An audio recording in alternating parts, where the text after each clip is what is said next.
Estamos en cuarentena y necesitamos historias para entretenernos, para estar en casa, porque recordemos que fútbol profesional no estamos teniendo desde marzo del 2020, cuando se suspendió el campeonato, y tampoco la no realización de la Copa América en junio del 2020 y que quedó pospuesta para junio del 2021.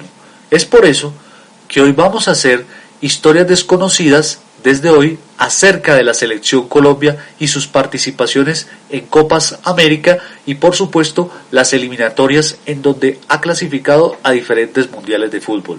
Son historias para recordar, para llevar anécdotas. Para muchos es recordar, es vivir. Este informe que vamos a hacer sobre la selección Colombia y su primera participación de Copa América de 1945. Soy Raúl Sánchez Parada, esto es Historias Desconocidas.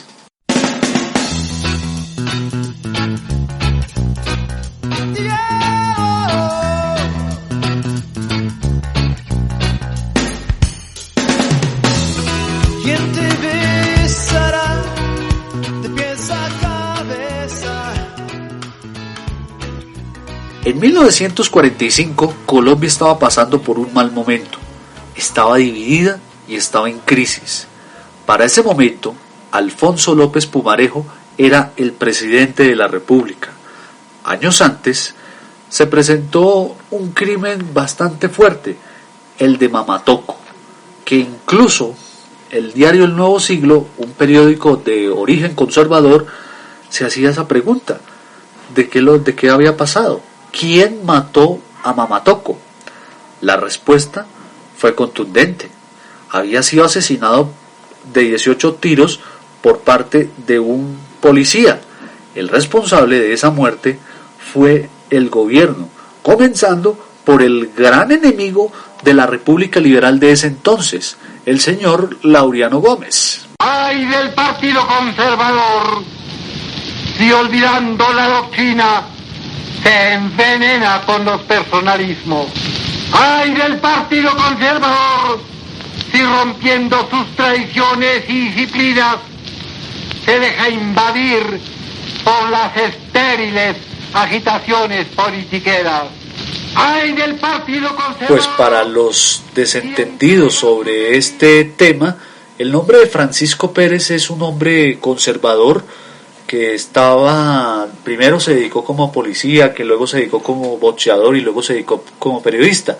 En su trabajo como periodista se encontraba investigando varias informaciones sobre negocios de dudosa reputación como los de el hijo de López Pumarejo. ¿Sabe de quién estoy hablando?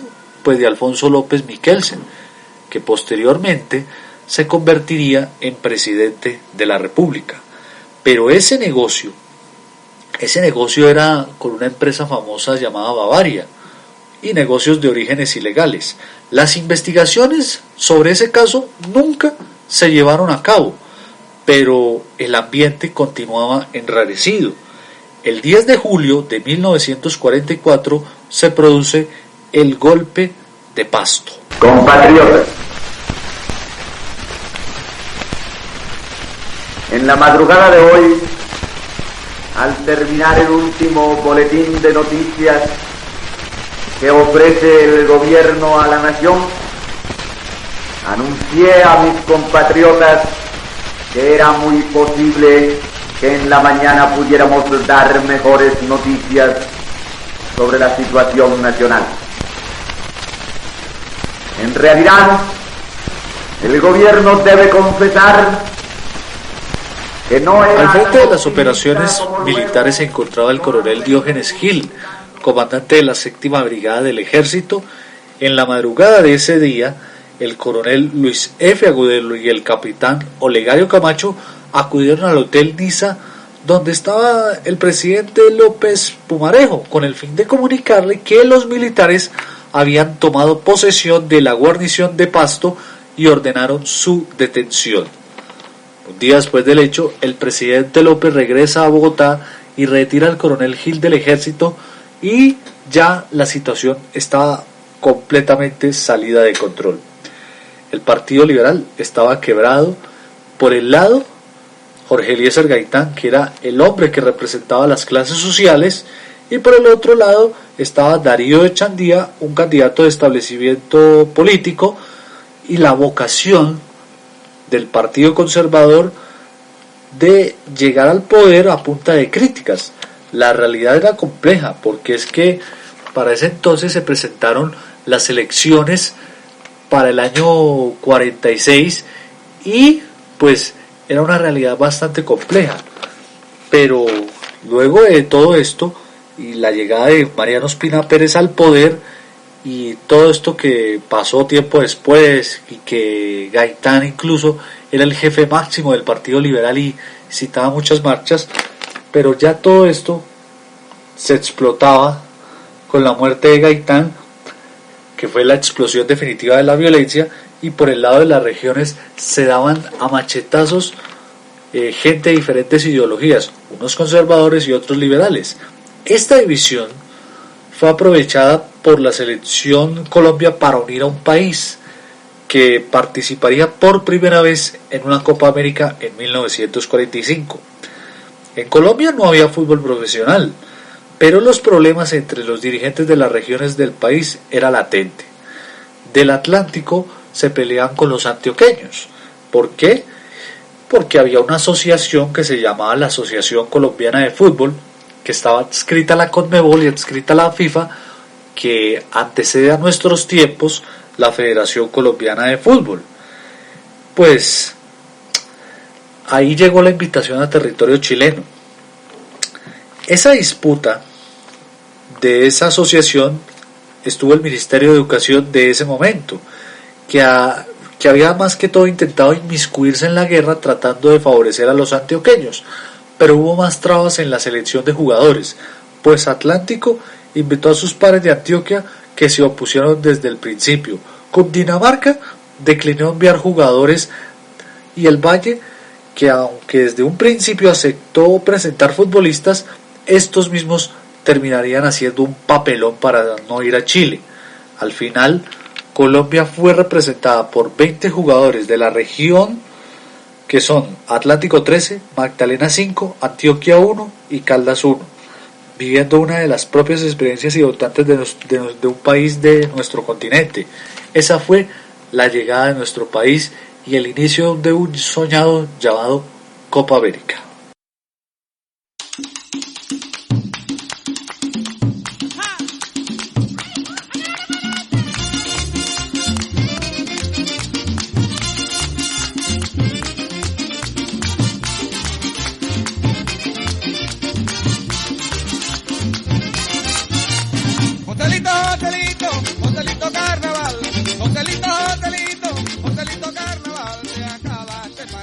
Con todas estas precariedades que tenía la dirigencia deportiva nacional en ese momento, razones por las cuales, como les conté, el seleccionado nacional para participar en dicho evento surgió en su mayoría de la región Caribe, que estaba peleada con Antioquia y Bogotá por el control del fútbol colombiano. No existía todavía el campeonato profesional, ante lo cual se organizó un combinado de jugadores, en su mayoría aficionados, con un técnico de la región, Roberto Meléndez, ese cuyo nombre aún se recuerda en el Estadio Metropolitano de Barranquilla y es utilizado, ¿por qué? Para vanagloriarse y decir que la casa del Junior y por supuesto la casa de la Selección Colombia, un hombre absolutamente regionalista, para decirlo de lo más fuerte. Una travesía que duró 24 días partiendo desde Barranquilla, pasando por Cali, Buenaventura, Ecuador y Perú hasta llegar a Chile. El equipo nacional debutó el 21 de enero de 1945 con la selección de Brasil y ese plantel fue derrotado por 3-0 con goles de Jorginho, Heleno da Freitas y Jaime de Almeida. En esa escuadra nacional, además de su técnico, el señor Meléndez, los jugadores con mayor recorrido eran Antonio Julio de la Hoz, Fulgencio Verdugo, Gabriel Begorón Mejía, Andrés Bolón Acosta y Arturo Guarapo Mendoza. Ese fue uno de los debuts más fuertes. Y en ese momento era el inicio de de un debut importante para la historia del fútbol colombiano, el inicio de la Copa América. Qué curioso, ¿no? Y esa historia además se transmitió para ese momento por la radio internacional que se llama Emisora Atlántico. Ustedes saben que esas emisoras son pertenecientes hoy en día a la familia Char, y pues el poder de ellos es manejar emisoras y manejar ese control. Pues cómo no iban a transmitir ese momento importante e histórico. La verdad, los cachacos fueron fuertes, criticaron a la selección por ese partido, no solamente Antioquia y el Valle, porque llevaron una selección parecida a la del Junior, unida con costeños, y pues les fue, como perros en misa. Ya les digo por qué.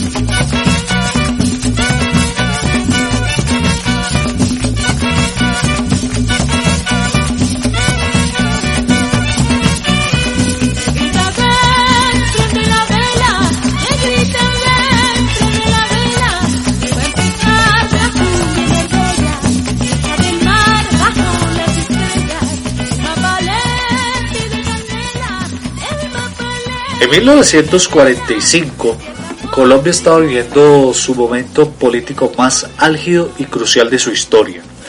El presidente titular, Alfonso López Pumarejo, renunció a la jefatura del Estado y lo hizo el 31 de julio ante el Congreso, y 7 días después, para concluir el cuatrenio 1942 y 1946, asumió el dirigente liberal Alberto Lleras Camargo, quien luego repetiría nuevamente la presidencia, y esta vez la ganó en 1958 a 1962, cuando, recordemos, en ese momento, y como les dije en el podcast sobre cómo el fútbol se potencializó desde el Dorado, por encima de la violencia, se inició el Frente Nacional. Recuerden ustedes, ese fue el primer paso. Para muchos, en el 46, cuando gana las elecciones Mariano Ospina Pérez, ahí comienza lo que sería la represión terrible del canciller Laureano Gómez, un asesino con cara de abusivo, hay que decirlo así. En el mundo pasaban cosas también extrañas. Se daba también la expectativa del final de la Segunda Guerra Mundial.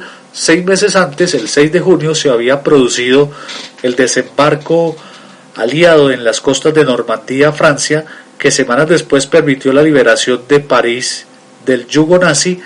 En enero, mientras el Ejército Rojo de la URSS, que se llama Unión de República Socialista Soviética, avanzaba por Polonia, al otro lado del mundo, lejos de la confrontación internacional, tomaba forma la realización de esa Copa América.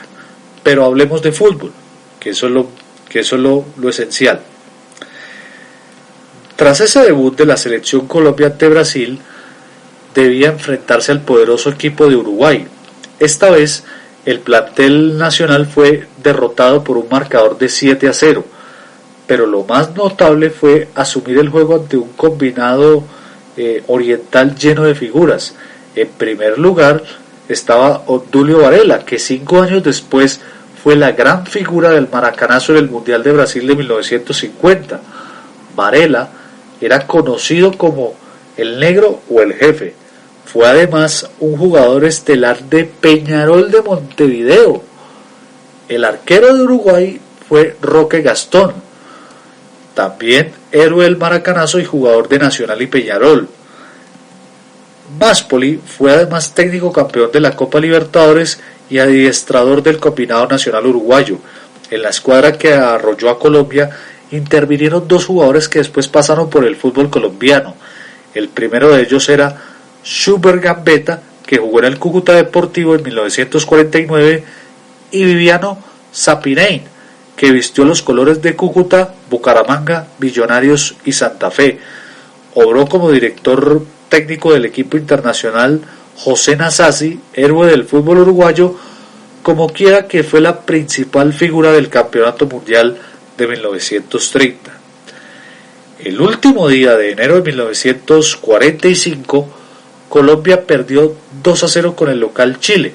Hasta el momento acumulaba 12 goles en contra y ninguno a favor. Entonces, mientras el sur del continente llegaban los ecos de la conferencia de Yalta, donde los jefes aliados Franklin Roosevelt, Winston Churchill y Joseph Stalin se repartieron el mundo, en la Copa América de Chile a Colombia le llegó la hora de medirse con el favorito, Argentina, un equipo conducido por Guillermo Stabile, goleador de la Copa del Mundo de 1930, que encontraba una generación de futbolistas. El partido se jugó el 7 de febrero con una aparatosa derrota colombiana por 9-1. 2 goles de René Pontoni, 2 más Roberto Méndez y Juan José Ferraro, y de a uno anotaron Reinaldo Martino, Mario Boye y Félix Lustó. En ese equipo argentino, además de los nombrados, brilló con luz propia uno de los talentosos jugadores que pasaron por el fútbol colombiano, Ángel Peruca, el llamado Portón de América, quien vistió la casaca de Independiente Santa Fe, lo mismo que el citado René Pontoni. El único gol del combinado nacional fue obra de Arturo Mendoza. Luego de 4 derrotas consecutivas, llegó la primera satisfacción para nuestro país. El 18 de febrero de 1945 quedó inscrita como la fecha en la que la selección nacional logró su primer triunfo en la Copa América. Ese día se impuso sobre Ecuador por 3-1 con goles de Luis González Rubio, Roberto el Perro Gámez y Fulgencio Verdugo. El gol ecuatoriano fue obra de Víctor Aguayo. Esas figuras del encuentro fueron Antonio Julio de la Hoz, después campeón profesional con Santa Fe en 1948 y técnico de la Unión Magdalena en su último título de 1968, el primer único título para ponerlo en términos muy sencillos. También brilló Fulgencio Verdugo, capitán del equipo y después jugador del conjunto Atlético Junior. Colombia cerraría su participación en su primera Copa América el 21 de febrero con empate 3-3 frente a la selección de Bolivia. En esta ocasión volvieron a anotar Fulgencio Verdugo y Roberto el Perro Gámez. También dijeron presente Rafael Gavino Granados, quien también llegó a incursionar en el fútbol profesional. Al final del torneo, Argentina se llevó el título con segundo lugar de Brasil. Colombia ocupó el quinto puesto con 3 puntos, superando a Bolivia y Ecuador, su diferencia de goles poco favorables, 25 goles en contra por 7 a favor.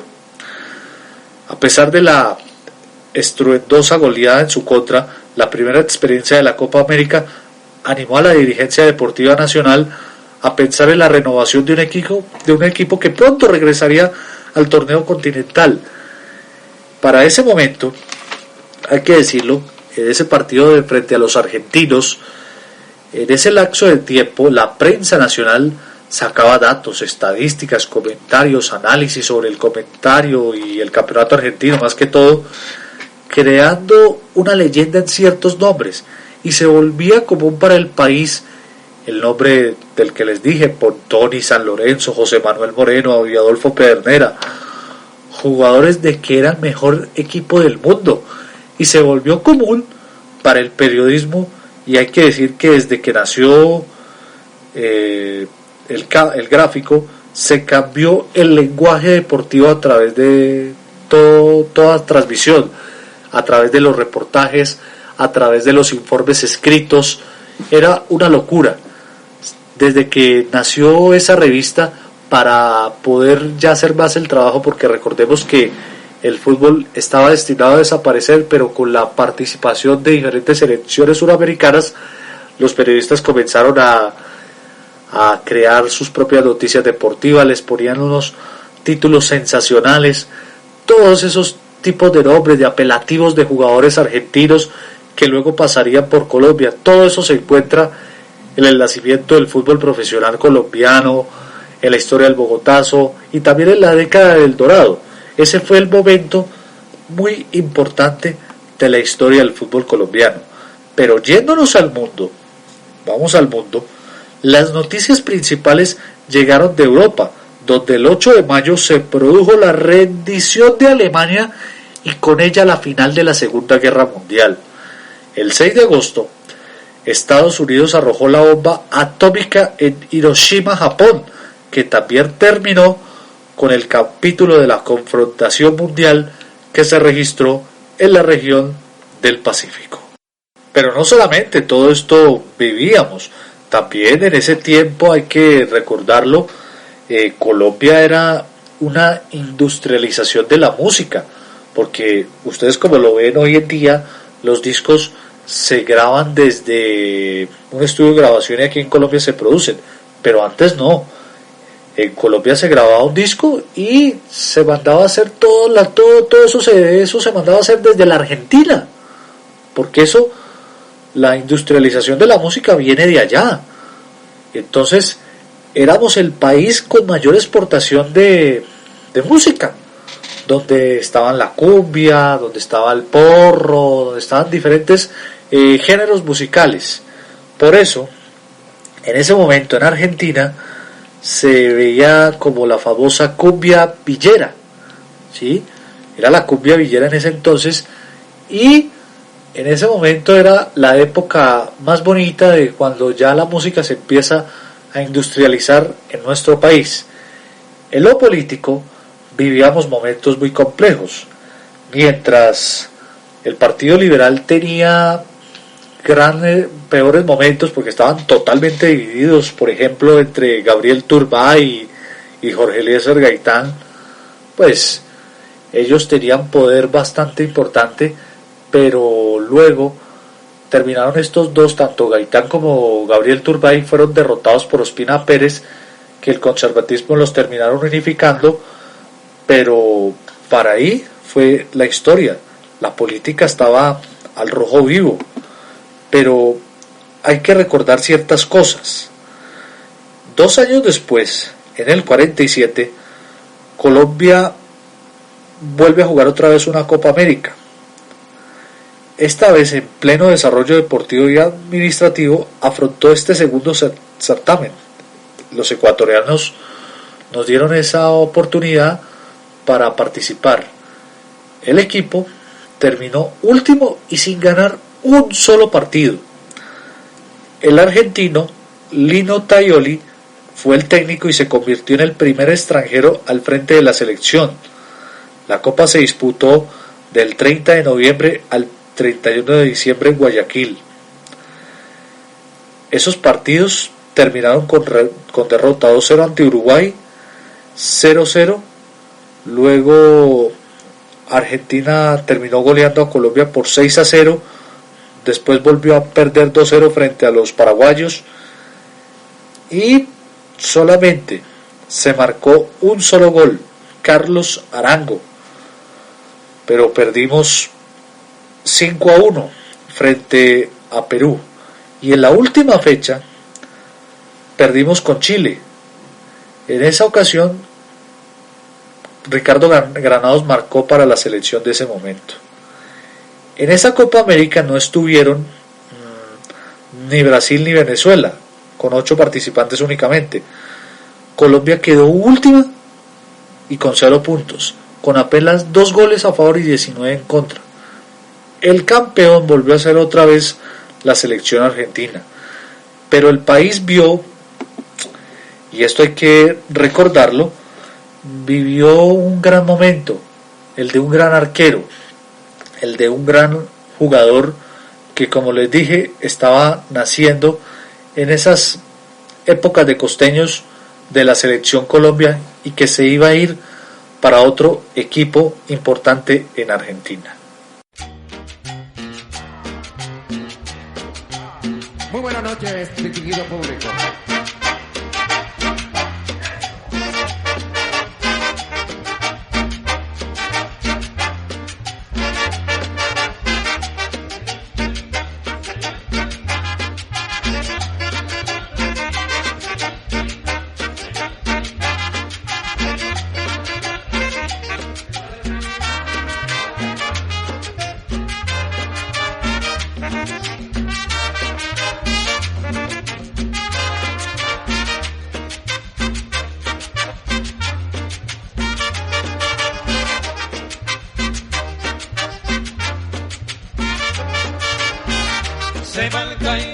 se va el Caimán, se va para la Barranquilla, se va el Caimán, se va el Caimán, se va para la Barranquilla. Efraín Sánchez fue visto por los argentinos a través de una revista famosa que se llamó El Gráfico, pues recomendada por el que ya les conté, el famoso René Pontoni, el hombre que estuvo al frente de la selección argentina en aquella Copa América del 45 en la que se enfrentó con nosotros y nos goleó por 9-1, pues Pontoni se fijó mucho en Efraín Sánchez a través de esa revista El Gráfico y lo convenció para que se fuera a representar a nuestro país al fútbol argentino. Por eso a Efraín le decían el Caimán, se va el Caimán, se va el Caimán, se va para Barranquilla, como lo escribe Antonio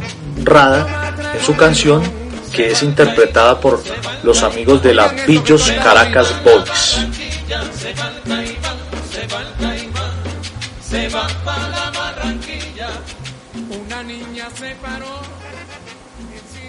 Para ese tiempo, recordémoslo, en el año 44 y 46 que se estaba viviendo los peores momentos del país, habían cosas que uno no comprendía. Por ejemplo, el Partido Liberal se encontraba completamente dividido entre los que apoyaban a Gaitán y a los que apoyaban a Gabriel Turbay. Recordemos que estos dos candidatos fueron derrotados a su vez por Mariano Ospina Pérez a través del Partido Conservador, y fue ahí cuando comenzó toda esta pelea, represión contra la gente, como ya les conté, a través del señor Laureano Gómez.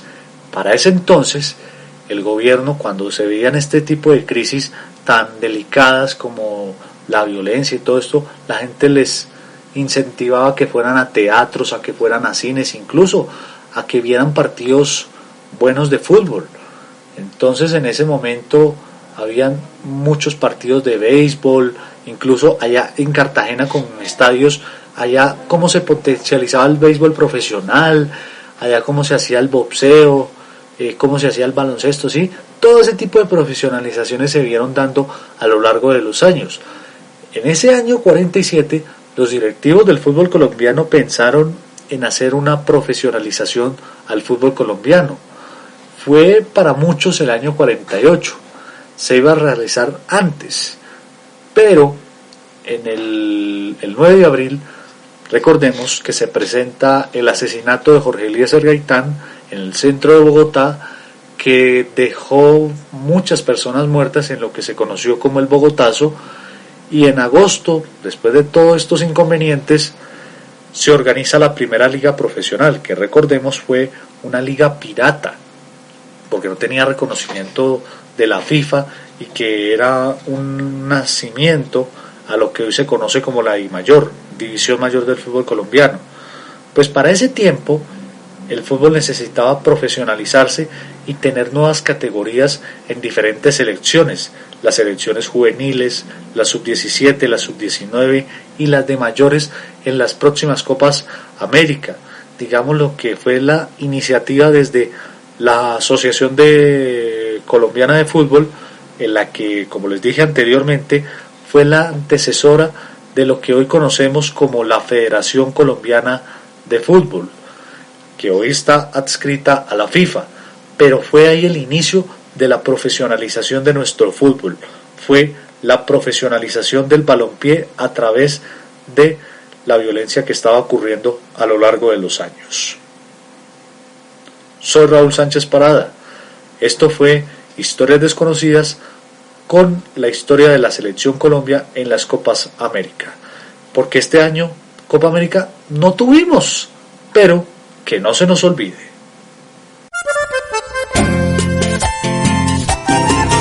Luis Ernesto y Giovanni Rossi, mis amigos.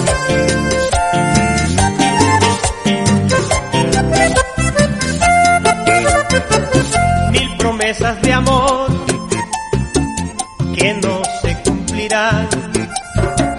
Cuántas cosas bonitas ya no se darán. Tus ojos brillan hoy, buscando buscando libertad. Muéstrame tu sonrisa por una vez más. ¿Qué haces conmigo? Cuánto me duele. Me has desprendido de tu vida y crees que nada pasará. Si te he perdido, es suficiente para yo ser el más triste del mundo con mi soledad. Como si nada, sigue tu vida, sin importarte este sentimiento de amor de verdad. Con tus palabras causas heridas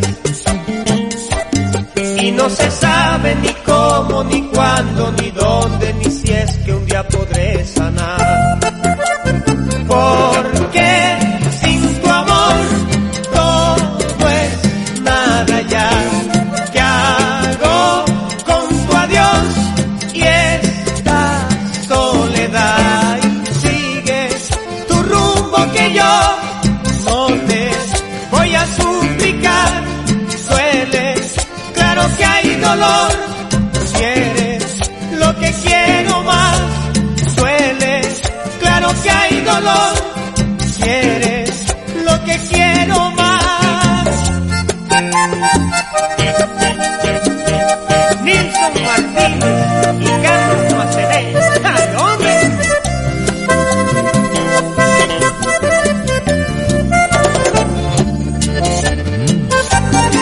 Sentimiento, Chelita.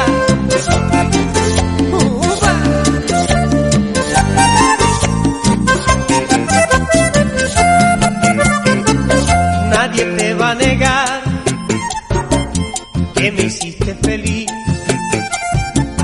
que cuánto me quisiste, eso no lo sé. Tanto te llegué a amar que me olvidé de mí, y con tanta ternura me puse a tus pies. Pero te marchas, no hay quien te ataje. Eso sí puedes estar bien segura que no intentaré. El que se va sin que lo echen, dice el adagio que sin que lo llamen regresa otra vez. Me porté bien, lo suficiente, por eso sé que no tienes motivos para llegarme a odiar. Que si pequé fue por quererte, porque te amé demasiado, te quise y seguro que siempre te voy a adorar. Pero sin tu amor todo es nada ya. ¿Qué hago con tu adiós y esta soledad?